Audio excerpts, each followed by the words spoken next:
الحمد لله وحده والصلاة والسلام على من لا نبي بعده ولا رسول بعده ولا معصوم بعده أما بعد فإن خير الحديث كتاب الله وخير الهدي هدي محمد صلى الله عليه وسلم وشر الأمور محدثاتها وكل محدثة بدعة وكل بدعة ضلالة وكل ضلالة في النار. أعوذ بالله من الشيطان الرجيم. بسم الله الرحمن الرحيم.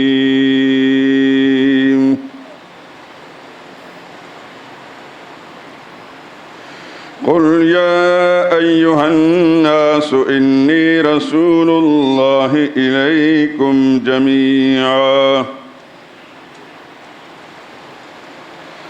الذي له ملك السماوات والأرض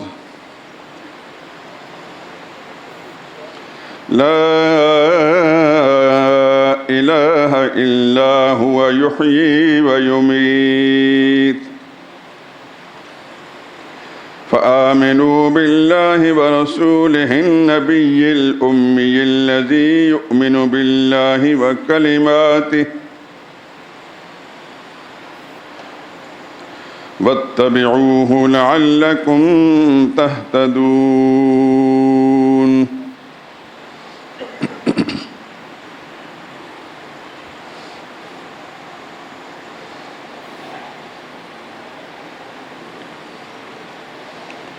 اے پیغمبر کہہ دیجئے لوگوں میں تم سب کی طرف اللہ کا بھیجا ہوا ہوں، یعنی اس کا رسول ہوں.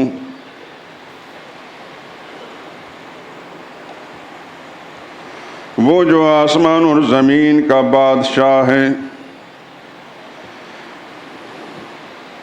اس کے سوا کوئی عبادت اور پکار کے لائق نہیں.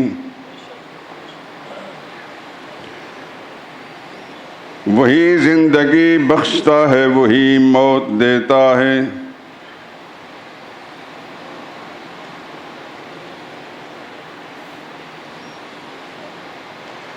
تو اللہ پر اور اس کے رسول پیغمبر امی پر جو اللہ پر اس کے تمام کلام پر ایمان رکھتے ہیں تم ایمان لاؤ اور ان کی پیروی کرو تاکہ ہدایت پا جاؤ. سبحان ربک رب العزت عما یصفون وسلام علی المرسلین والحمد للہ رب العالمین.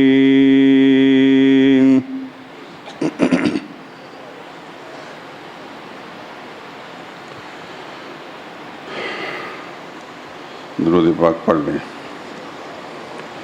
اللہم صلی علی محمد وعلی آل محمد کما صلیت علی ابراہیم وعلی آل ابراہیم انک حمید مجید. اللہم بارک علی محمد وعلی آل محمد كما باركت على إبراهيم وعلى آل إبراهيم إنك حميد مجيد.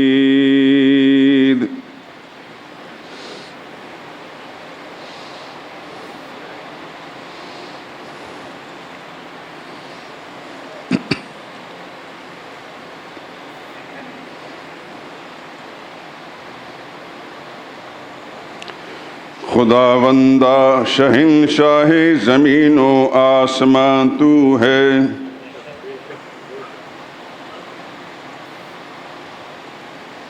خداوندہ شہنشاہ زمین و آسمان تو ہے شاہد ذرہ ذرہ خالق کون و مکان تو ہے.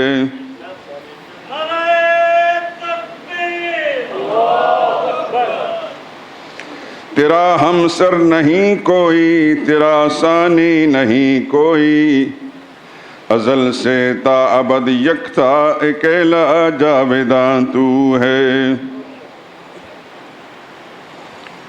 نہ کوئی عیب ہے تجھ میں، نہ کوئی نقص ہے تجھ میں، کہ ہر خوبی ہے جس کی ذات میں وہ بے گماں تو ہے۔ ہر ایک شے آنی و فانی مگر ایک تو ہے لا فانی، ہر ایک شے آنی و فانی مگر ایک تو ہے لا فانی، زوال و موت سے بالا ہے وہ عالم جہاں تو ہے۔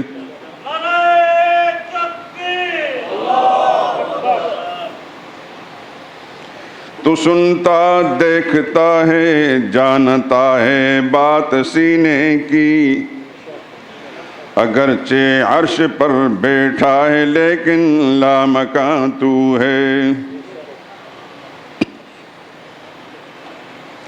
نظر آتا نہیں لیکن تو ہے موجود ہر جانب، نشان تیرا ہر ایک شے میں ہے گرچہ بے نشان تو ہے۔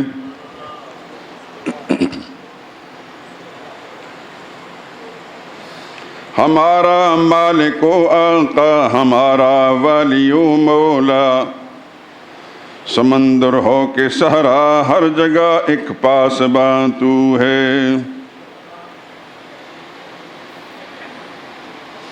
کوئی بندہ خطا کے بعد ہو جاتا ہے جب تائب، کوئی بندہ خطا کے بعد ہو جاتا ہے جب تائب، اسے تو بخشنے والا ہے اس پر مہرباں تو ہے۔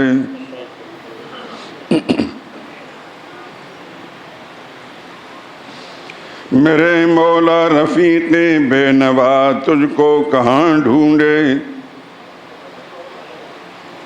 میرے مولا رفیق بے نوا تجھ کو کہاں ڈھونڈے، یہاں تو ہے وہاں تو ہے عیاں تو ہے نہاں تو ہے۔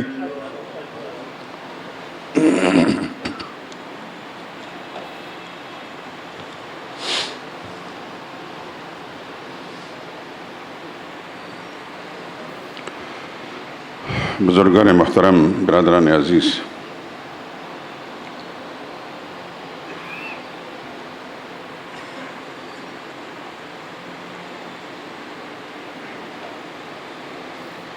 قرآن حکیم کی ایک آیت کریمہ سورہ اعراف کی آیت نمبر 158 تلاوت بھی کی ہے، ترجمہ بھی پیش کیا ہے۔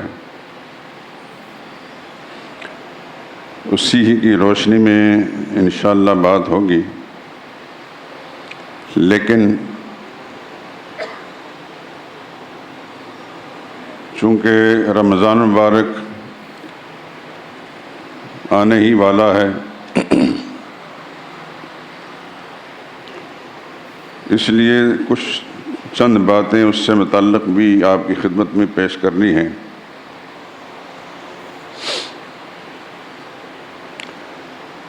سرکار دو عالم صلی اللہ علیہ وسلم کے بارے میں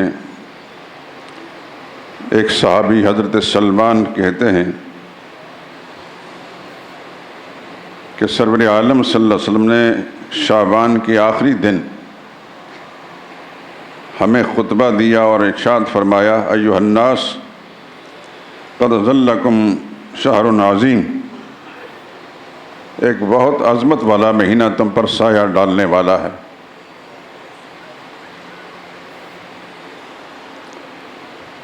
کتنی عظمت والا ہے؟ شہر فیہ لیلۃ خیر من الف شہر، یہ وہ مہینہ ہے جس کی ایک رات 1000 مہینے سے بہتر ہے۔ اس میں ایک رات ایسی آتی ہے جو 1000 مہینے سے بہتر ہے، اور غالباً آپ حساب لگائیں تو 83 سال اور چند مہینے ایک وہ رات جس کو 1000 مہینے سے افضل قرار دیا گیا ہے اس کے برابر ہے، اور یہ رمضان مبارک میں ایک رات ہے۔ ساتھ یہ فرمایا شہر، یہ وہ مہینہ ہے جعل اللہ قیامہ فریضۃ و قیام لیلہ تطوعا،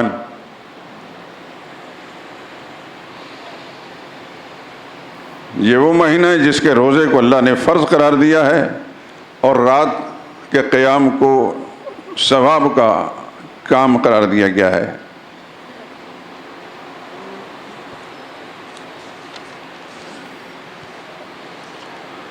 من تقرب فیہ بخصلۃ کان کمن ادی فریضۃ فیما سواہ، یہ وہ مہینہ ہے اس میں ایک نفلی نیکی بھی اگر کوئی خوش نصیب کر بیٹھتا ہے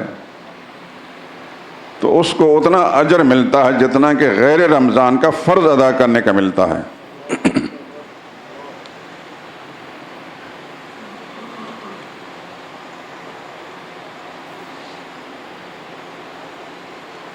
یہ صبر کا مہینہ ہے جس کا بدلہ اللہ نے جنت قرار دیا ہے،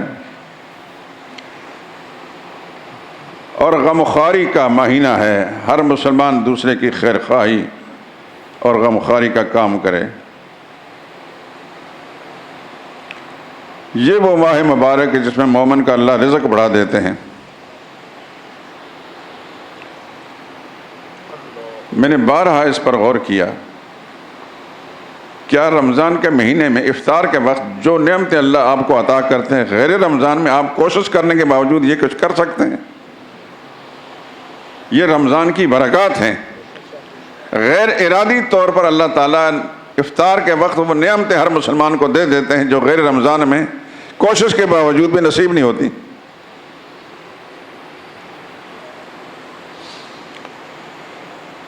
من فطر فیہ صائما کان مغفرۃ لذنوبہ، اس مہینے میں کوئی کسی مسلمان روزہ دار کا روزہ افطار کرا لیتا ہے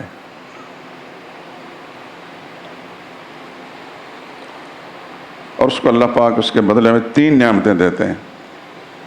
ذہن نشین فرما لیں، اللہ توفیق دے، چاہے پانی کی گھونٹ سے چاہے کھجور کے ایک دانے سے کسی کا روزہ افطار کرا لیں، لیکن اس ارادے کے ساتھ کہ میں نے اللہ کو راضی کرنا ہے۔ کر وہ بھی سکتا ہے پانی کی گھونٹ سے، لیکن آپ آگے بڑھ کر کوشش کریں گے اسی جذبے کے ساتھ تو اللہ پاک وہی نعمت دیں گے جو اس حدیث پاک میں ذکر کی ہے۔ پہلی بات فرمایا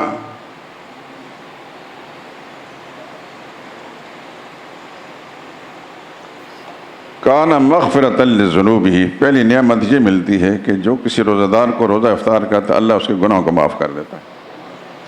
کون مسلمان ہے دنیا میں جو یہ نہیں چاہتا کہ میرے گناہ معاف ہو جائیں؟ اور کتنا آسان طریقے سے اللہ کے پیغمبر نے صلی اللہ علیہ وسلم گناہوں کو معافی کا ایک نسخہ بتایا۔ دوسری بات وَعِتْقَ رَقَبَتِهِ مِنَ النَّارِ، اس روزہ افطار کرنے کی برکت سے اللہ تعالیٰ اس کی گردن کو جہنم کی آگ سے آزادی کا پروانہ دے دیتے ہیں۔ اور تیسری نعمت وَكَانَ لَهُ مِثْلُ أَجْرِهِ مِنْ غَيْرِ أَنْ يُنْقَصَ مِنْ أَجْرِهِ شَيْءٌ، اس روزہ دار نے جو روزہ رکھ کر اللہ کی خوشنودی حاصل کی ہے، اس افطار کرنے والے کو اس کے برابر اللہ تعالیٰ نعمت عطا فرماتے ہیں۔ یعنی خود جو اس نے روزہ رکھا وہ تو الگ نعمت ہے، اس کے روزے کے برابر اللہ اس کو اجر دے دیں گے۔ کام اس نے کیا کیا ہے؟ ایک گھونٹ پانی کے پلا دیا، ایک کھجور کھلا دیا، 3 نعمتیں بیک وقت اللہ تعالیٰ اس افطار کرانے والے کو دیتے ہیں۔ اب حضرات کو اللہ پاک نے اپنی رحمت سے حرمین شریفین کی زیارت نصیب فرمائی ہوگی، اللہ بار بار نصیب کرے اور قبول بھی فرمائے۔ رمضان کے مہینے میں یقیناً گئے ہوں گے آپ، مجھے بھی اللہ تعالیٰ نے 1 سے زائد مرتبہ یہ نعمت عطا فرمائی ہے۔ عرب لوگ کس قدر اس وقت ان کی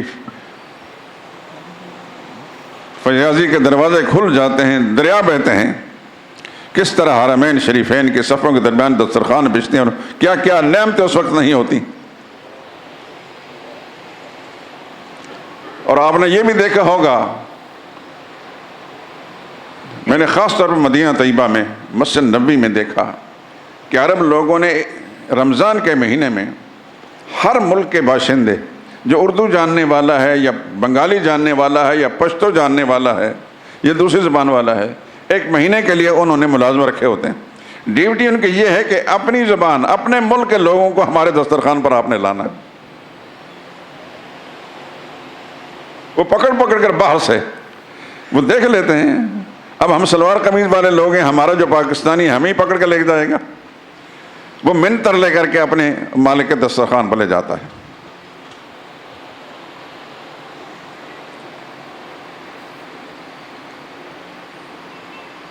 ایک دفعہ حرم کعبہ میں رمضان کے مہینے میں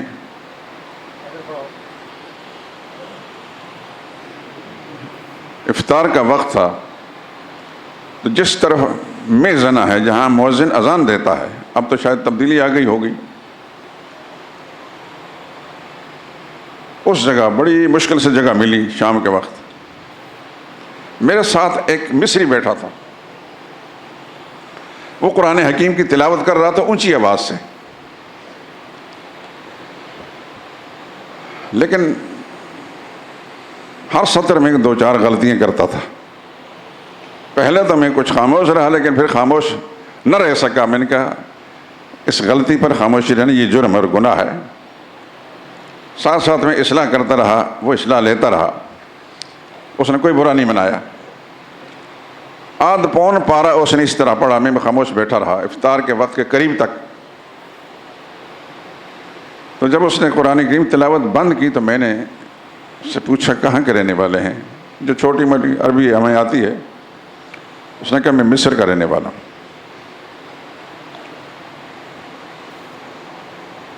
میں نے کہا آپ کے ہاں بھی اسی طریقے سے فیاضی کے دریا بہتے ہیں جس طرح یہاں کے مکہ کے رہنے والے مسلمان جو ہے، یہاں لاکھوں مسلمان ہوتے ہیں، ان کے لیے افطار کا انتظام کرتے ہیں؟ تو اس نے کہا کہ ہمارے ہاں یہ ہوتا ہے، ہر بازار کے اندر افطار کے وقت ٹیبل لگ جاتے ہیں دکانوں کے سامنے، اور جتنے بھی کاروباری لوگ ہیں اس ٹیبل پر سب کچھ لے آتے ہیں. نہ صرف یہ کہ خود افطار کرتے ہیں، ہر مسلمان کو کھینچ کھینچ کر اپنے اس ٹیبل پر لاتے ہیں. یہ اس کی زبان سے مجھے معلوم ہوا. آپ حضرات میں سے، میں مصر نہیں گیا، کوئی گیا ہو تو اس نے شاید دیکھا ہو، مشاہدہ کیا ہو یا اس کی معلومات میں ہو. مجھے بڑی حسرت ہوئی اس وقت دل میں، کاش ہمارے پاکستان کے مسلمان سارے بدحال نہیں، آسودہ حال لوگ بھی ہیں، ان کو خدا توفیق دے دے کہ یہ بھی اپنے ہاں ایسا کریں. کتنا اچھا ہو، کتنی خدا کی رحمتیں سمیٹ کر لے جائیں. دعا کریں کہ اللہ پاک ہمارا مزاج بھی ایسا بنا دے، ہمارا جو آسودہ حال مسلمان ہے، پیسے والا مسلمان ہے، بے پناہ دولت اس کے پاس ہے اور فضول اڑاتا ہے. آج کے اخبار میں آپ نے پڑھا ہوگا، عرب دنیا میں کسی ملک کے اندر کوئی پاکستانی نوجوان ملازمت کر رہے تھے. کس درجے میں ان کے پاس پیسہ تھا، ان کے چھوٹے بھائی کی شادی تھی، اس شادی پر انہوں نے ہیلی کاپٹر کے ذریعے سے نوٹ بکھیرے ہیں. اور آئے دن یہ آپ خبریں سنتے رہتے ہیں.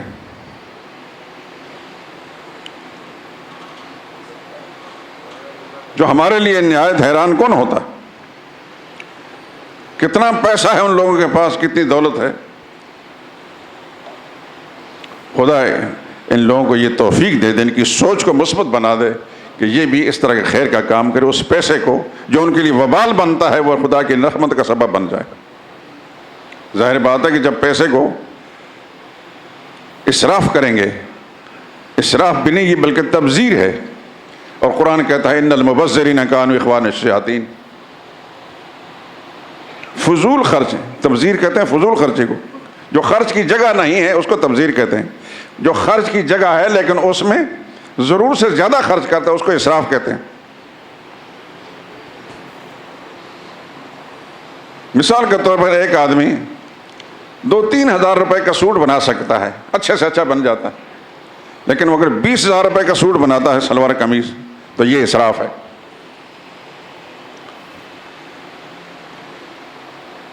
لیکن یہ جو شادیوں پہ جس انداز سے اڑایا جاتا ہے یہ کھلم کھلی تبریز اور شیطان کے بھائی بننے کی کوشش کرتے ہیں۔ پتہ نہیں ان کا ضمیر کیوں مطمئن ہوتا ہے، یہ خدا کی رحمت نہیں سمیٹتے۔ اس لیے میں کہا کرتا ہوں خدا سے دعا مانگے کہ اللہ ہمیں حضرت عثمان کی دولت دے،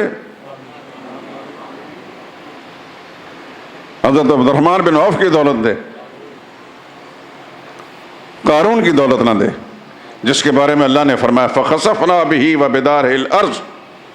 قارون کی دولت کتنی تھی قرآن کریم سے معلوم ہوتا ہے، مَا إِنَّ مَفَاتِحَهُ تَنُوءُ بِالْعُصْبَةِ، اتنی دولت تھی کہ اس کے خزانوں کے کمروں کی کنجیاں بھی بڑی بڑی جماعتیں مل کر اٹھاتی تھیں۔ وہ کنجیاں کتنی ہوں گی، کئی افراد مل کر ان کنجیوں کو اٹھاتے تھے، وہ کتنے خزانے ہوں گے۔ لیکن اللہ کی بغاوت کا سبب بنا، اللہ فرماتے ہیں فَخَسَفْنَا بِهِ وَبِدَارِهِ الْأَرْضِ، اس قارون کو بھی اس کے خزانوں سمیت ہم نے زمین میں دھنسا دیا۔ خدا قارون بننے سے ہر دولت مند مسلمانوں کو محفوظ رکھے، اس کو حضرت عثمان اور عبد الرحمن بن عوف کے پیروکار بنا دے۔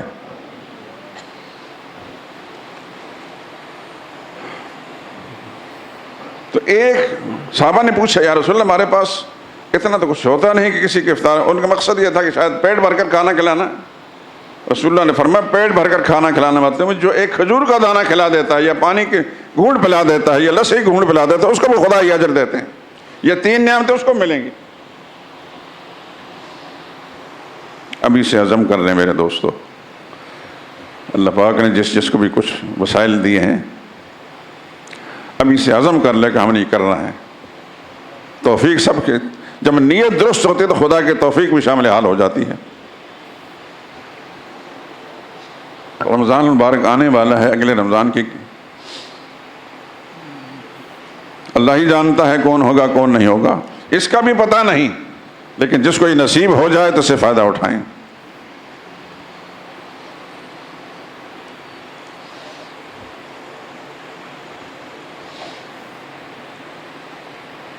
اور یہ وہ مہینہ ہے جس کا پہلا عشرہ رحمت، درمیانی عشرہ مغفرت اور آخری جہنم کی آگ سے رہائی کا پروانہ مل جاتا ہے۔ اور جو شخص بھی اپنے نوکر سے ملازم سے کچھ نہ کچھ سلوک کرتا ہے کہ چلو یہ بھی روزہ دار ہے، اس کو کچھ کام کم کر دیا جائے، 8 گھنٹے کی بجائے 6 گھنٹے کر دیے جائیں، اس کا بوجھ کم کر دیا جائے، من خفف عن مملوکہ غفر اللہ لہ وآتقہ من النار، اللہ اس کے گناہوں کو معاف کریں گے اور جہنم کی آگ سے رہائی کا پروانہ دے دیں گے۔ اور آخر میں بات وَاسْتَكْثِرُوا فِيهِ مِنْ 4 خصال، 4 چیزیں اپنا لو رمضان کے مہینے میں۔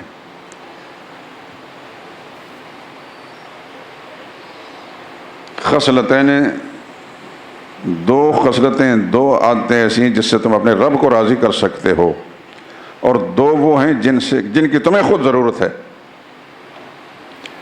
جن سے تم رب کو راضی کر سکتے ہو۔ وہ کیا ہے؟ شہادت اللہ الہ الا اللہ،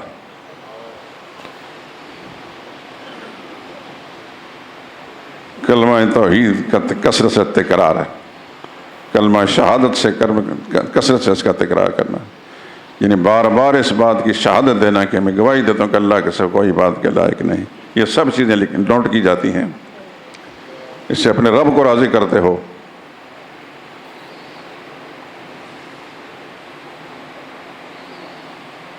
اور دوسرا استغفار، استغفر اللہ الذی لا الہ الا هو الحی القیوم واتوب الیہ، یہ الفاظ ہیں جو حضور صلی اللہ علیہ وسلم کے بتائے ہوئے۔ استغفر اللہ الذی لا الہ الا هو الحی القیوم واتوب الیہ، اتوب علیہ نہیں، اتوب الیہ.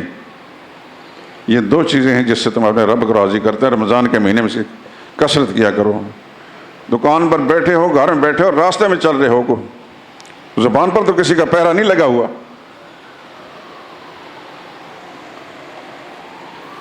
ہر وقت کلمہ شہادت یا کلمہ طیبہ کا اقرار کرتے رہنا اور استغفار پڑھتے رہنا. اور دو باتیں جن کی ہمیں ضرورت ہے، فرمایا فَتَسْأَلُونَ اللَّهَ الْجَنَّةَ وَتَعُوذُونَ بِهِ مِنَ النَّارِ. اللہ سے ہر وقت جنت کا سوال کرو، یا اللہ تو نے جنت بنائی ہے، اپنی رحمت سے ہمیں بھی جنت کا حقدار بنا دے. اپنی رحمت کا لفظ میں بول رہا ہوں، ہمارے اندر کوئی ایسا کردار نہیں کہ ہم جنت کے حقدار بن جائیں. خدا کی رحمت کے سہارے سے ہم جنت میں جا سکتے ہیں. یا اللہ جہنم کی آگ سے پناہ دے دے اور ہمیں جنت کا حقدار بنا دے.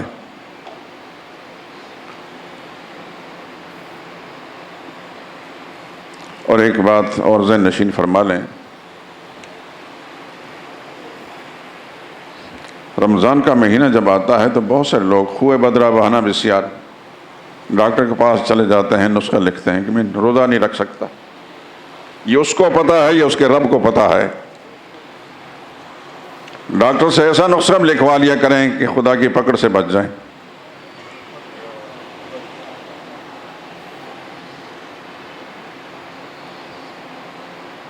کس حد تک انسان برداشت کر سکتا ہے اس کو پتا ہے، اس کے رب کو پتا ہے. نہیں برداشت کر سکتا تو اللہ تعالیٰ کی طرف سے پکڑ نہیں آئے گی. یعنی خدا نخواستہ ایسی بیماری اس کو لاحق ہے، اس کا متبادل نظام ہے، لیکن پوری کوشش کرے، اس لیے کہ کفارہ دینے کے باوجود بھی کفارے سے آپ خدا کی پکڑ سے تو بچ جائیں گے، لیکن روزہ رکھنے کا اجر نہیں ملے گا.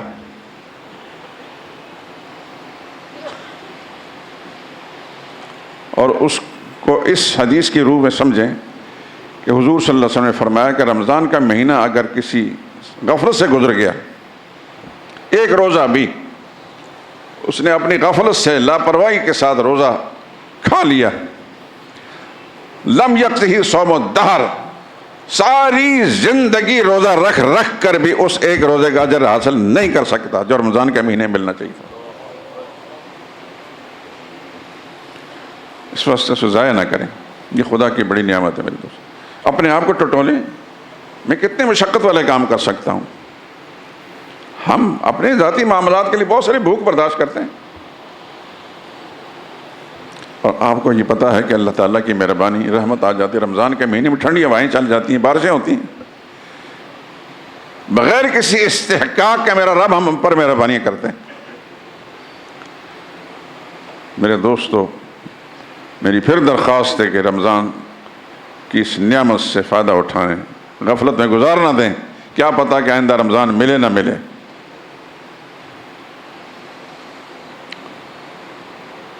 یہ چند باتیں میں نے رمضان مبارک سے متعلق آپ سے خدمت عرض کرنی تھی. مستقل موضوع نہیں بنایا کیونکہ اس سے پہلے بار بار یہ گفتگو ہو چکی ہے.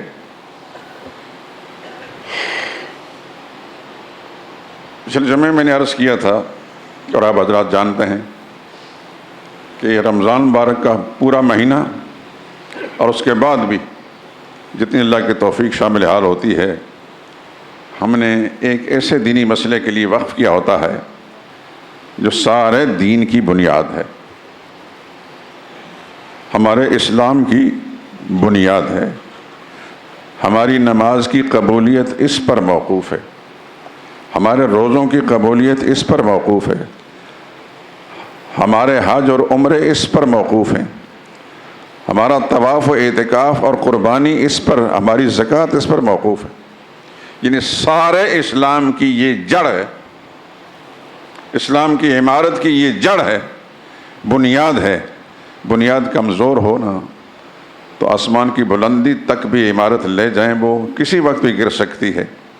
اور بنیاد مضبوط ہو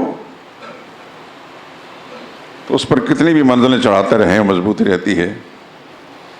تعمیری لائن کے لوگ جانتے ہیں اس بات کو کہ جب بلڈنگ بناتے ہیں تو اس کی بنیاد کو مضبوط کرنے پر کتنی محنت کرتے ہیں. ہمارے سامنے یہ صادق پلازا بن رہا تھا، اس وقت میں نے وہ سارا منظر دیکھا. کہ اس کی بنیادوں میں کتنی گہرائی میں سریا ڈالا گیا اور کتنی بجری ڈالی گئی اور کتنا سیمنٹ ڈالا گیا.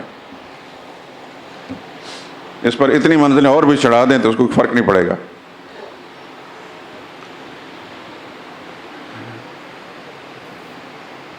اور جس مسئلے کی میں بات کر رہا ہوں یہ وہ مسئلہ ہے جس کے لیے آدم علیہ السلام سے لے کر نوح علیہ السلام تک کے درمیان میں جو عرصہ گزرا ہے اس میں انبیاء اکرام کی یہ ڈیوٹی نہیں تھی. چند نبی گزرے ہیں، ان کا کام تھا لوگوں کی اخلاقی تربیت کرنا، کیونکہ اس وقت شرک نہیں تھا. نوح علیہ السلام کے زمانے میں شرک آیا تو پھر نوح علیہ السلام کی ڈیوٹی لگ گئی، اور نوح علیہ السلام سے لے کر خاتم الانبیاء محمد رسول اللہ صلی اللہ علیہ وسلم تک پھر درمیان میں کوئی پیغمبر ایسا نہیں آیا جس نے یہ ڈیوٹی ادا نہ کی ہو. میں سادہ سا آدمی ہوں، کھل کر بات کرتا ہوں، آسان لفظوں میں بات کرتا ہوں، کوئی ایسی پیچیدگی نہیں ہوتی. میں سرے نہیں لگاتا، سرے لگا کر کسی کے پلے کوئی بات پڑے نہ پڑے. میں کھول کر بات کرتا ہوں کہ میرا رب مجھ سے بھی راضی ہو جائے اور آپ حضرات کو بات سمجھ میں آ جائے، عمل کی توفیق ملے تو آپ بھی سمجھ جائیں گے، آپ کی نسلیں سدھر جائیں گی. میں خدا کی توفیق سے ہی بات کر رہا ہوں. اللہ کا شکر ادا کرتا ہوں کہ جب سے میں آیا ہوں کوئی رمضان کا مہینہ ایسا نہیں گزرا جس کے اندر اس مسئلے کو ذکر نہ کیا گیا ہو. اور الحمدللہ العظیم یہ کہا جا سکتا ہے کہ لاہور شہر کے اندر اللہ کی توحید کو جس طرح کھول کر بڑے آسان الفاظ میں مسلمانوں کے ذہن میں ڈالا جاتا ہے، مسجد شہداء کی کوئی اور مثال نہیں ہے. میری خوبی نہیں، میرے رب کی مہربانی ہے، صرف رب کی مہربانی، اس کی توفیق ہے. تو دین کی اساس، دین کی بنیاد، یہ مسئلہ ہے. اس کو کیا کہتے ہیں؟ اونچی آواز سے، مسئلہ توحید. جزاکم اللہ خیرہ. اللہ آپ کو جزائے خیر عطا فرمائے. یہ وہ مسئلہ ہے جس کے لیے پیغمبر مار کھاتے رہے. اور تو کیجئے، نبیوں سے زیادہ اچھے لوگ بھی دنیا میں خدا نے بنائے، ان سے زیادہ خوبصورت، ان سے زیادہ بااخلاق، ان سے زیادہ با کردار، ان سے زیادہ پاک، ان سے زیادہ خوبصورت زبان والے. اس کے باوجود بھی بدبخت ان کو مارتے رہے، پتھر پھینکتے رہے، زخمی کیا، نبیوں کو شہید کیا. یقتلون النبیین بغیر حق، قرآن کریم میں آتا ہے خدا کے نبیوں کو ناحق قتل کیا. آروں کے ساتھ چیر دیا گیا نبیوں کو. لیکن خدا کی توحید کی خاطر انہوں نے چرنا، اپنے آپ کو کٹوانا منظور کر لیا، لیکن اس موقف کو نہیں چھوڑا.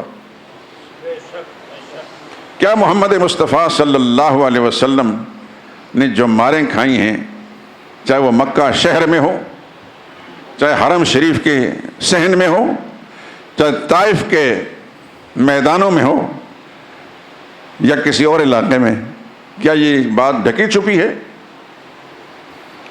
مجھے اللہ پاک نے 2-3 دفعہ طائف میں جانے کی توفیق دی. مکہ معظمہ میں ایک نوجوان ہے ہمارے پاکستانی، خدا سے جزائے خیر عطا فرمائے. وہ اپنے چونکہ وہیں رہتے ہیں، وہ ہیں تو پاکستانی، لیکن ان کی شادی ایک ایسی خاتون سے جو مکی ہیں، یعنی وہاں کی نیشنل ہیں. اس طرح ایک آسانی ہے. میرے ساتھ بڑا ان کا گہرا تعلق ہے، یہاں بھی رہتے ہیں بہت. تو وہاں جب جاتے ہیں تو وہ ہر جگہ مجھے لے جاتے ہیں. تو مجھے اس بات کی چاہت تھی کہ میں نے طائف جانا ہے. خدا انہیں جزائے خیر دے. پھر وہ حالانکہ طائف ہمارا پاکستانی کو جا نہیں سکتا، وہ چیک پوسٹ پر روکا جاتا ہے، لیکن ان کو طریقہ آتا ہے، پاکستانی ہیں. وہ لے گئے مجھے اور کہیں بھی رکاوٹ نہیں پڑی الحمدللہ. تو وہ جگہ بتائی، وہ جہاں رسول اللہ صلی اللہ علیہ وسلم پر پتھر پھینکے گئے تھے، وہ باغ آج بھی ہے. اس کے کنارے پر ایک مسجد بنی ہے، اور اتفاق سے مسجد بنانے والوں نے اس کے ایک سائڈ پر سیڑھیاں بنا دی ہیں، اس کی چھت تک انسان جا سکتا سیڑھی پر چڑھ کر، ہمارے لیے کوئی رکاوٹ نہیں تھی۔ وہ سارا باغ میں نے دیکھا، اور وہ سارا منظر میری آنکھوں کے سامنے دوڑ گیا کہ یہاں رسول اللہ صلی اللہ علیہ وسلم پر پتھر پھینکے، اور یہاں حضور صلی اللہ علیہ وسلم نے آ کر زخموں سے چور چور پورے بدن سے خون رس رس کر آپ کے جوتوں کے اندر، اور وہاں حضور صلی اللہ علیہ وسلم جوتوں کو کھینچ کھینچ کر نکالتے تھے، اور یہ فرما اللہم اہد قومی فانہم لا یعلمون، میرے اللہ اس میری قوم کو ہدایت دیتے، ان کو سمجھ نہیں، یہ مجھے پہچانتے نہیں میں کون ہوں۔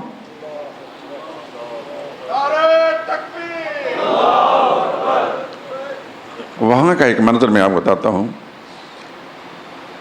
وہ جتنے بھی آوارہ قسم کے اوباش لونڈے تھے پتھر پھینکنے والے، ایک آدمی ایسا تھا جو ذرا معمر آدمی تھا، اس میں شائستگی تھی، تو حضور صلی اللہ علیہ وسلم تھک ہار کر، وہاں مسافر بھی تھے، مکہ معظمہ سے پیدل چل کر آئے تھے، کاریں نہیں تھیں، گھوڑے نہیں تھے، سواریاں نہیں تھیں۔ آج بھی آپ اس سڑک پر کر جائیں تو ذہن میں دوڑائیں گے کہ رسول اللہ صلی اللہ علیہ وسلم پیدل چل کر آئے، کتنی مشقت اٹھائی ہے۔ طائف اونچائی پر ہے، اس کی وجہ سے ٹھنڈا علاقہ ہے، تو بھوکے پیاسے بھی تھے، اور آپ جانتے ہیں کہ جس آدمی کو چوٹ لگ جائے، زخم ہو جائے، تو اس کو غیر ارادی طور پر پیاس لگ جاتی ہے، تو حضور صلی اللہ علیہ وسلم بالکل ہمت حضور کی جواب دے گئی، تو وہاں آ کر اس باغ کے کنارے پر بیٹھے، تو اس باغ کا جو مالک تھا اس نے دور سے دیکھا، تو اپنے ایک ملازم کو جس کی قسمت میں خدا نے ہدایت لکھی ہوئی تھی، کچھ پھلوں کا ایک برتن اس میں پھل ڈال کر کہنے لگے وہ جو مسافر ہے اس کو لے جا کر یہ پھل دے دیں۔ لڑکوں نے بہت تشدد کیا ہے، خون و خون ہوا ہے، بھوکا ہوگا، اجنبی لگتا ہے،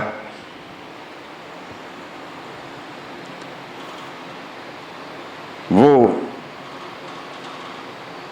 ان کے غلام جو ہیں پھل لے کر حضور صلی اللہ علیہ وسلم خدمت میں پہنچے، تو رسول اللہ صلی اللہ علیہ وسلم زخم سے چور چور تھے، اس کو بھی ترس آیا ہوگا، رسول اللہ صلی اللہ علیہ وسلم کے سامنے رکھا، تو نبی کریم صلی اللہ علیہ وسلم نے بسم اللہ الرحمن الرحیم پڑھ کر وہ کھانا شروع کیا۔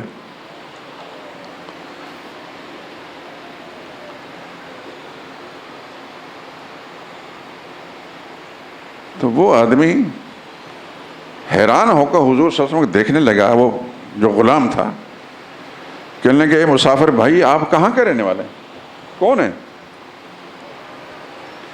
حضور نے پوچھا کہ تم کیوں پوچھتے ہو؟ کہنے لگے یہ کلام جو آپ نے ابھی پڑھا ہے یہ تو خدا کے نبی،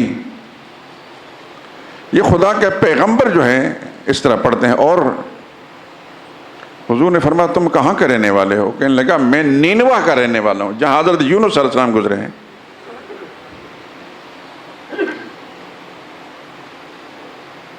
یہ عراق کا علاقہ اور شام کا اور اردن اس قرب و جوار میں اکثر انبیاء اکرام علیہ السلام یہاں مبعوث ہوئے، تو حضور صلی اللہ علیہ وسلم ارشاد فرمایا ہاں وہ خدا کے، وہ میرے بھائی تھے، خدا کے پیغمبر تھے، میں بھی خدا کا پیغمبر ہوں۔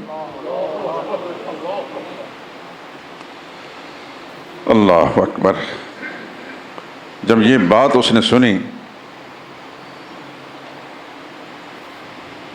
تو نیچے جھک کر رسول اللہ صلی اللہ علیہ وسلم کے پاؤں کو چوما اس نے، یقین آ گیا کہ خدا کے پیغمبر ہیں۔ ان کا نام تھا عداس، عین دال الف اور سین، رضی اللہ تعالیٰ عنہ۔ اس مشرک کے تو غلام تھے، لیکن حضور کی خدمت میں پہنچے، دنیا بدل گئی۔ تو وہاں سے واپس جب گیا تو مالک دیکھ رہا تھا، اس نے کہا کہ تو اس اجنبی مسافر کے سامنے جھک جھک کر کیا کر رہا تھا؟ اس نے ساری صورتحال بتا دی۔ کہنے لگا میرے مالک آپ چاہے اس بات کو اچھا سمجھیں یا نہ سمجھیں، یہ شخص، یہ مسافر خدا کا پیغمبر ہے۔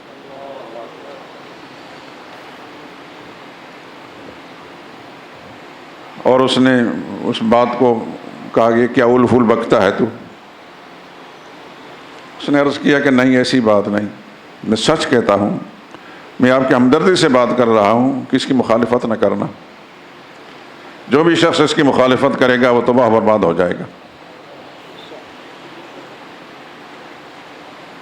تو حضرت عداس رسول اللہ صلی اللہ علیہ وسلم کے صحابہ میں شامل ہوئے۔ تو یہ اس وقت جو پھل لے کر آئے تھے حضور کی خدمت میں، حضور زخم سے چور چور تھے۔ پھر وہ جگہ بھی میں نے طائف میں دیکھی، ایک پتھر، اس کو کہتے ہیں صخرۃ الدعا، اس پتھر پر آ کر رسول اللہ صلی اللہ علیہ وسلم بیٹھے اور حضور صلی اللہ علیہ وسلم وہاں دعا مانگی تھی۔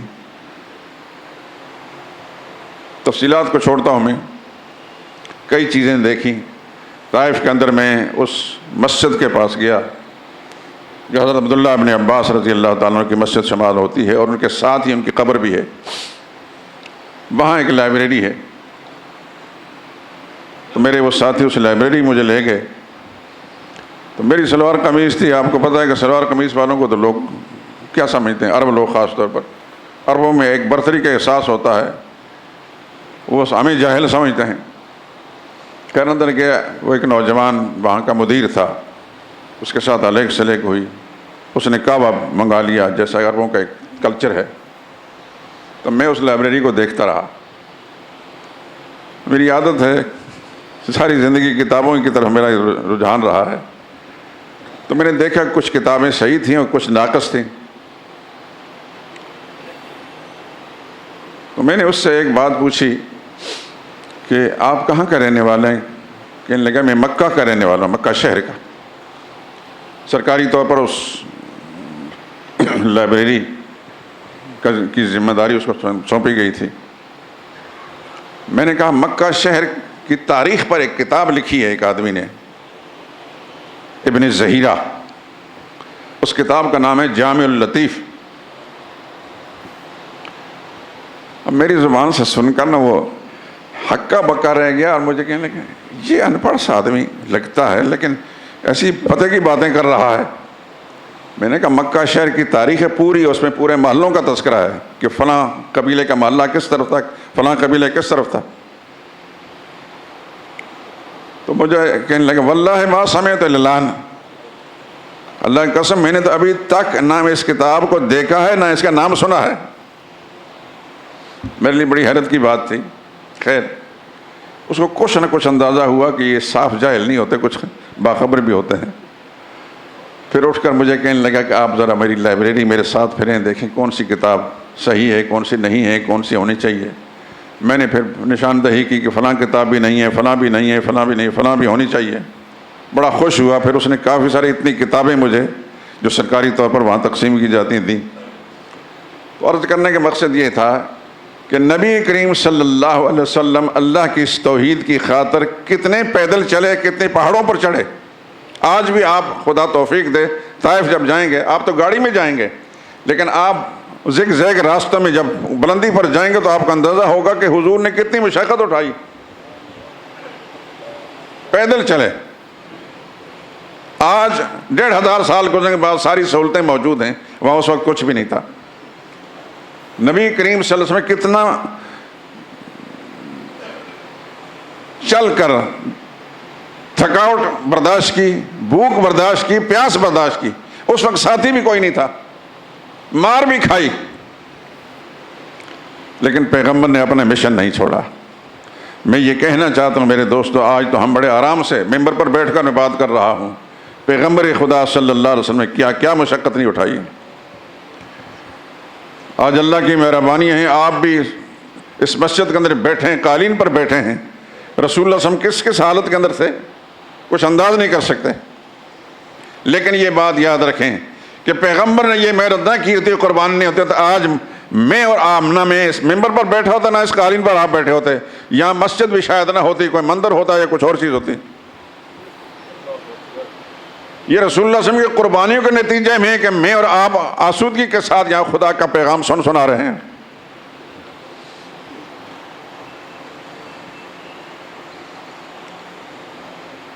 تو یاد رکھیں میرے دوستو، اللہ پاک آپ کو سلامت رکھے اور دین کے ہر کام میں آپ کو برکتیں عطا فرمائے.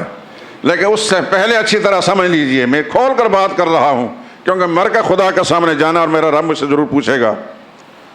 سب سے پہلے اپنے عقیدے کو ٹٹولیں، کیونکہ آپ ایک خاندان کا نہیں، کوئی کس خاندان کا، کوئی کس خاندان، کوئی پنجابی ہیں، کوئی پٹھان ہیں، اور پنجابی بھی ہیں تو مختلف قبائل سے تعلق رکھتے ہیں. یہ بھی مجھے معلوم ہے، مجھے چونکہ 50 سال سے زیادہ پنجاب میں گزر چکے ہیں. پنجاب میں شرک اور بدعت بہت زیادہ ہے، بہت زیادہ ہے. ہمارے پٹھانوں میں مختلف قسم کے شرک اور بدعت ہے، یہاں مختلف قسم کے شرک اور بدعت ہے. میرے والد صاحب اللہ جنت نصیب کرے اپنی طالب علمی کا زمانہ یاد کرتے ہیں، کہتے ہیں میں پیر بابا کی زیارت کے لیے گیا. طالب علمی کے زمانے میں طالب علم تھے، طالب علم آزاد مخلوق ہوتی ہے، دیکھتے ہیں بڑا نام ہے پیر بابا کا، آج بھی ہوگا شاید، میں تو نہیں گیا. تو کہتے ہیں وہاں جا کر میں نے دیکھا، مردوں کو دیکھا، عورتوں کو دیکھا. عورتیں چھوٹے چھوٹے لکڑیوں کے ساتھ جس طرح کپڑا باندھتی، پگڑی باندھی جاتی. جس کی شادی نہیں ہوتی، شادی مانگتی ہے تو وہ لکڑیوں پر کپڑا باندھ دے، پگڑی والا مجھے چاہیے. غرض اس طرح کی ساری باتیں انہوں نے سنائی مجھے. ہم چھوٹے چھوٹے تھے تو ہمارے علاقے میں بدعات میں اور شرک میں ڈوبے ہوئے کچھ لوگ خاص موسم میں جب پیر بابا کا عرس آتا تھا تو بسیں بھر بھر کر ان پر جھنڈے لگا لگا کر، ہم پوچھتے یہ لوگ کدھر جا رہے ہیں؟ کہتے ہیں یہ پیر بابا کی زیارت کے لیے جا رہے ہیں. کچھ مانگتے ہی ہوں گے وہاں سے آ کر، کوئی مال مانگتے ہوں گے، کوئی صحت مانگتے ہوں گے، کوئی شفا مانگتے ہوں گے، کوئی اولاد مانگتے ہوں گے. بارہ یہ سارا منظر میں اپنی آنکھوں سے بچپن میں دیکھا. خدا کا شکر ہے کہ حضرت شیخ القرآن مولانا طاہر صاحب، مولانا غلام اللہ خان، ان دو شخصوں کی محنت سے پورا علاقہ پاک ہو چکا ہے، الحمدللہ العظیم. لیکن بہرحال آپ جانتے ہیں، آپ معاشرے کے ہر طبقے کے ساتھ آپ کا رابطہ رہتا ہے کاروباری طور پر کہ لوگ کیا کیا کرتے ہیں، اور یہ بھی آپ جانتے ہیں کہ ہماری مساجد کے اندر کیا کچھ بیان ہوتا ہے. خدا کی توحید بیان نہیں ہوتی، محمد رسول اللہ کی سنت بیان نہیں ہوتی. بزرگوں کا نام لے کر، اولیاء اللہ کا نام لے کر ان کی کرامات سچی جھوٹی بیان کی جائیں گی، اور پھر بیان کرنے والا ان کی الوہیت کہ وہ اولاد دیتے ہیں، وہ شفا دیتے ہیں، وہ مال دیتے ہیں، وہ یہ کرتے ہیں، وہ یہ کرتے ہیں، وہ یہ کرتے ہیں، یہ سب کچھ بیان ہوتا ہے. اور آنے والا اپنا دین ایمان کا کباڑا کر کے وہاں واپس جاتا ہے. ہمارے استاد حضرت شیخ القرآن پنڈی والے فرمایا کرتے تھے مجھے حکومت ملے گی نہیں، لیکن مل گئی تو میں ان گمراہ مولوی جو لوگوں کو گمراہ کرتے ہیں، ان سب کو جہاز میں بھر کر سمندر کے اندر غرق کر دوں کہ یہ غرق ہو جائیں گے تو اس قوم کا بھلا ہو جائے گا، ان کے عقیدہ ٹھیک ہو جائیں گے. میں جو کچھ کہہ رہا ہوں میرے دوستو آپ حضرات جانتے ہیں، اور آپ کو بھی پتا ہوگا اس شہر کے اندر پتہ نہیں کتنے لوگ مجھ پر دانت پیستے ہیں. صرف اللہ کی توحید کی برکت سے، اس کی مہربانی سے میں یہ اب تک قائم ہوں. ان کا بس چلتا تو میرا وجود مٹا دیتے. لیکن بہرحال میری حیثیت کیا ہے؟ خدا کے پیغمبروں نے مار کھائیں علیہم الصلاۃ والسلام. ابراہیم علیہ السلام کو آگ میں ڈالا گیا، آپ جانتے ہیں. انہوں نے اللہ کی توحید کا مسئلہ اپنے باپ کے سامنے رکھا، باپ نے گھر سے نکال دیا، وقت کے حاکم کے سامنے رکھا، وہ دشمن بن گیا، ساری قوم دشمن بن گئی. وہ ساری کہانی قرآن کریم کے اندر موجود ہے، اس تفصیل میں جانے کی ضرورت نہیں. بالآخر سب نے مل کر فیصلہ کیا کہ اس آدمی کو آگ میں جلا دیا جائے. آگ کا الاؤ تیار کیا گیا ابراہیم علیہ السلام کے لیے، اور دور سے ابراہیم علیہ السلام کو پھینکا گیا. ہماری تفسیری کتابوں میں ایک بات لکھی ہوئی ہے، اس زمانے کے مشرک عورتیں یہ منت مانتی تھی کہ میرا فلاں کام بن گیا تو میں اتنی لکڑیاں ابراہیم کو جلانے کے لیے، ہمارے علاقے میں ایک وہابی ابراہیم نام کا آ گیا ہے، اس کو جلانے کے لیے جو ایندھن تیار کیا گیا ہے، اس میں اتنی لکڑیاں دوں گی. اس قدر بدبختی تھی. اور خدا کے پیغمبر کو آگ میں پھینکا گیا. اور آپ جانتے ہیں کہ ابراہیم علیہ السلام اپنی ذات کے لیے تو کچھ محنت نہیں کر رہے تھے. کس کے لیے کر رہے تھے؟ صرف اللہ کے لیے، اس کی عظمت اور کبریائی منوانے کے لیے کر رہے تھے، اپنی چودراہٹ منانے کے لیے نہیں. تو پھر کیا خداوند اس بے خبر تھے؟ وہ آگ میں ڈال رہے تھے اس کے پیغمبر کو، اس کے نبی کو، تو اللہ کو کچھ پتہ نہیں تھا. قلنا یا نار کونی بردا وسلاما علی ابراہیم. قرآن کریم میں ہے. ہم نے آگ کو حکم دیا. کائنات کی کوئی شے ایسی ہے جو اللہ کے حکم کی نافرمانی کر سکے؟ یہ صرف ایک انسان بد نصیب ہے اور جن. یہ دو مخلوقیں ایسی ہیں جو خدا کی نافرمانی کرتی ہیں. باقی کوئی چیز بھی اللہ کی نافرمان نہیں. یہ قرآن سے ہمیں معلوم ہوتا ہے. وَلَهُ أَسْلَمَ مَنْ فِي السَّمَاوَاتِ وَالْأَرْضِ. آسمانوں والے ہوں یا زمین والے، سب کے سب اللہ کے فرمانبردار ہیں. تو آگ اللہ کی نافرمانی نہیں کر سکتی تھی. جب ابراہیم علیہ السلام کو آگ میں ڈالا گیا، کتابوں میں ایک بات لکھی ہے، گرچہ میں نے اردو کی کتاب مفتی شفیع صاحب رحمۃ اللہ تعالیٰ کی اس مطالعہ کیا ہے، کسی اور کتاب مجھے یہ بات نہیں ملی، کہ جس وقت ابراہیم علیہ السلام کو آگ میں ڈالا جا رہا تھا تو جبریل امین آئے اور انہوں نے آ کر ابراہیم علیہ السلام کے سامنے پیشکش کی کہ اگر آپ کہیں تو میں دنیا بھر کا سمندر لا کر اس آگ میں ڈال دیتا ہوں، اس کو ٹھنڈی کر دوں. تو ابراہیم علیہ السلام نے فرمایا کہ آپ اللہ کے حکم سے آئے ہیں یا اپنی طرف سے آئے ہیں؟ اور جبریل نے فرمایا کہ میں اپنی مرضی سے آیا ہوں. تو فرمایا اما الیک فلاح، پھر آپ کی کوئی حاجت نہیں مجھے. جس کے نام پر میں مجھے ڈالا جا رہا ہے وہ مجھے دیکھ رہا ہے. اگر اس کا فیصلہ مجھے جلانے کا ہے تو میں اس کی مرضی پر جلنے کے لیے تیار ہوں.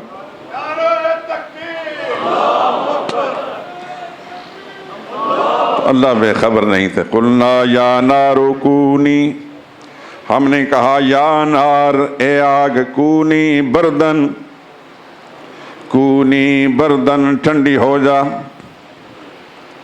لیکن اتنی ٹھنڈی نہ ہونا کہ میرے ابراہیم کو سردی لگ جائے. ساتھ فرمائے وسلاما، سلامتی والی. آگے اللہ فیصلہ دیتے ہیں وَأَرَادُوا بِهِ كَيْدًا، میرے دشمنوں نے، شرک کرنے والوں نے، ابراہیم علیہ السلام کے دشمنوں نے میرے پیغمبر کو مٹانا چاہا، موت دینی چاہیے. فَجْعَلْنَاهُمُ الْأَخْسَرِينَ، ہم نے ان کے سارے منصوبوں پر پانی پھیر دیا. اللہ کل بھی اس طاقت کا مالک تھا، آج بھی اس طاقت کا مالک ہے. ہمارے استاد شیخ القرآن مولانا غلام اللہ خان پشاور میں تقریر کر کے وہ فارغ ہوئے.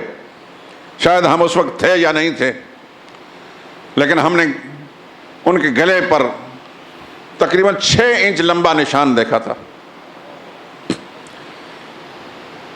شرک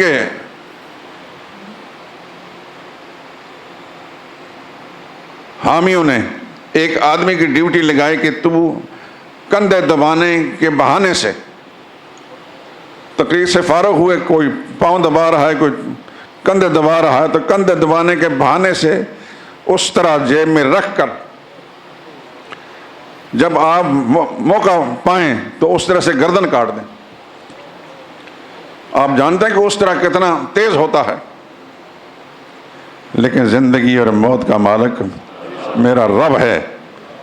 اس طرح چلا دیا، پورے ملک کے اندر موت کی خبر پھیل گئی. لیکن میرے رب نے ان کو زندہ رکھنا تھا، وہ زندہ رہے. 27 مئی 1980 کو دبئی کی ایک مسجد کے اندر وہ اللہ کی توحید کا مسئلہ بیان کرنے کے لیے جا رہے تھے. اچانک دل کی تکلیف ہوئی، ان کو اسپتال لے جایا گیا. تو جن لوگوں نے اسپتال کے اندر ان کی تیمارداری کی، جو مزاج پرسی کی، کہتے ہیں پورا وقت جتنی دیر بھی ان کی روح قبض نہیں اس وقت تک ان کی زبان حرکت کرتی رہی اور اللہ قرآن پڑھتے رہے۔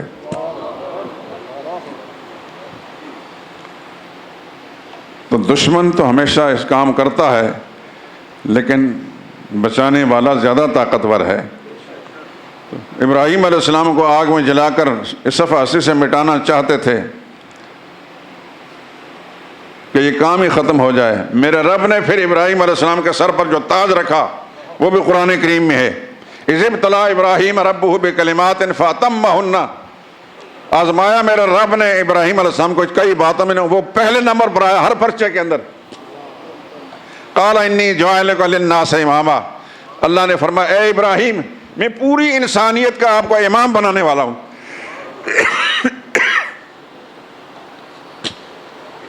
ہوا کیا پھر؟ اس کے بعد ابراہیم علیہ السلام کے بعد محمد رسول اللہ صلی اللہ علیہ وسلم تک کوئی پیغمبر ایسا نہیں جو ابراہیم علیہ السلام کی اولاد میں نہ ہو۔ یہ خدا کی طرف سے اعزاز تھا ابراہیم علیہ السلام کے لیے۔ اور قرآن کریم میں آپ تلاوت کرتے ہیں فاتبع ملت ابراہیم، فاتبع ملت ابراہیم، بار بار آتا ہے قرآن میں، میرے پیغمبر ابراہیم کے طریقے پر چلیں، آپ ابراہیم کے طریقے پر چلیں۔ رتبے میں اللہ نے حضور صلی اللہ علیہ وسلم کو سب سے اونچا رتبہ دیا، اس میں شک کوئی نہیں، لیکن دین کی بہت ساری معاملات کے اندر حضور صلی اللہ علیہ وسلم کو پابند کیا گیا، آپ ابراہیم علیہ السلام کا طریقہ اختیار کرنا ہے۔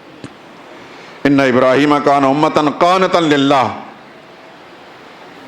ابراہیم علیہ السلام ایک امتن، ایک ایسے پیشوا تھے، قانتا للہ، باطل سے منہ موڑ کر حق کی طرف رخ کرنے والے تھے، ولم یکن من المشرکین، اور مشرکین میں سے نہ تھے۔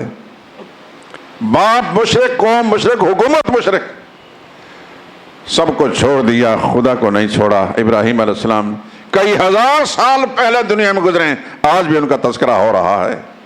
ہم نہیں ہوں گے، یہ دنیا نہیں ہوگا، ابراہیم علیہ السلام کا نام آسمانی شہرت پر چمکتا رہے گا۔ یہ کیوں؟ بہت بڑے سرمایہ دار تھے، کوئی وزیر اعظم تھے کسی ملک کے، صدر تھے، کسی ملک کی آرمی کے چیف تھے؟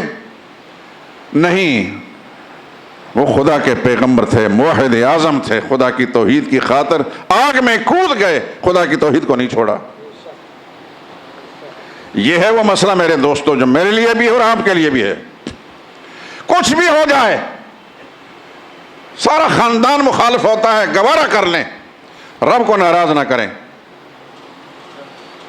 رشتہ دار چھوڑتے ہیں، چھوڑ دیں ان کو، دوست یار آپ سے چھوٹتے ہیں چھوڑ دیں، خدا کو ناراض نہ کریں۔ زندگی کی کچھ سانسیں جو خدا نے دے رکھی ہیں، یہ اللہ کی امانت ہے، اس کو خدا کی توحید کے عقیدے کے ساتھ گزاریں۔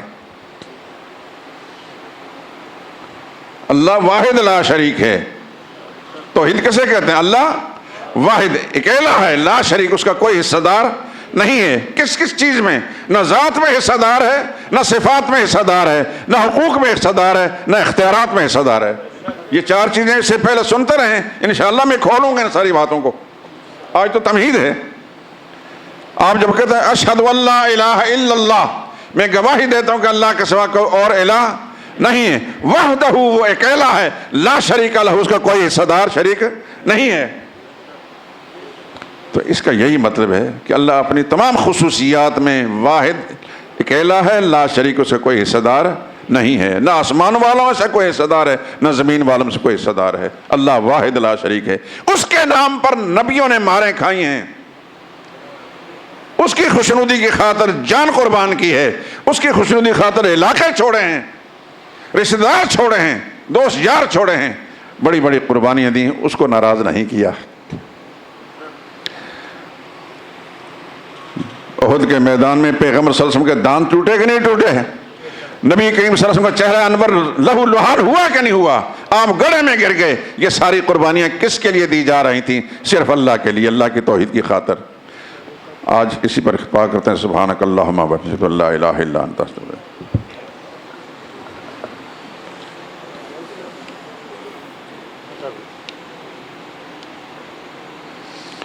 یہ جتنی بھی قبیلہ بنو کلب کی بکریوں کے بال کے برابر، یہ ساری روایتیں ضعیف ہیں بھائی، میں نے بتایا تھا یہ روایتیں ضعیف ہیں۔